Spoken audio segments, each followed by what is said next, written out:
কপিল দাসৰ কথাৰে আৰু মুকুল চেতিয়াৰ আবৃত্তিৰে মই কিমান কান্দিলে তুমি সুখী হবা। মই কিমান কান্দিলে তুমি সুখী হবা, কিমান দুখ পালে চকুলোৱে তুমি ওলাই তুমি জানানে? বহুতে কয় ল'ৰাবোৰে কান্দিব নাজানে। কান্দিব নজনাসকলৰ দুখ কিমান কেতিয়াবা কল্পনা কৰি পাইছানে? কেতিয়াবা কলিজাটো উলিয়াই টুকুৰা টুকুৰ কৰি কাটি ৰ'দত শুকাব দিব মন যায়।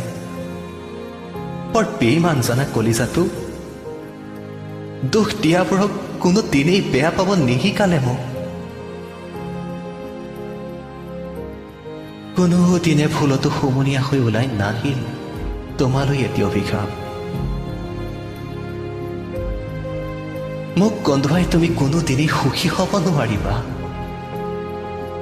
আশীৰ্বাদ দিবলৈ মোৰ কোনো যোগ্যতা নাই, তথাপি মনৰ পৰা এটা আশা, সদায় তুমি সুখী হোৱা।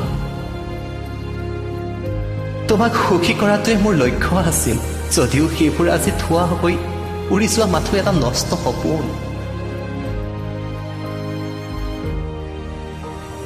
কেতিয়াবা অজানিতে উচুপি উঠো, যেতিয়া তুমিহীন তাৰ প্ৰতিটো শূন্য ৰাতিয়ে মোৰ কলিজাটো চেপা মাৰি ধৰে। সপোনত তোমাক খেপিয়াই যেতিয়া বাস্তৱৰ উকা দুহাত উপহাৰ পাওঁ, তেতিয়া নিজকে পৃথিৱীৰ আটাইতকৈ দুখী মানুহজন যেন অনুভৱ হয়।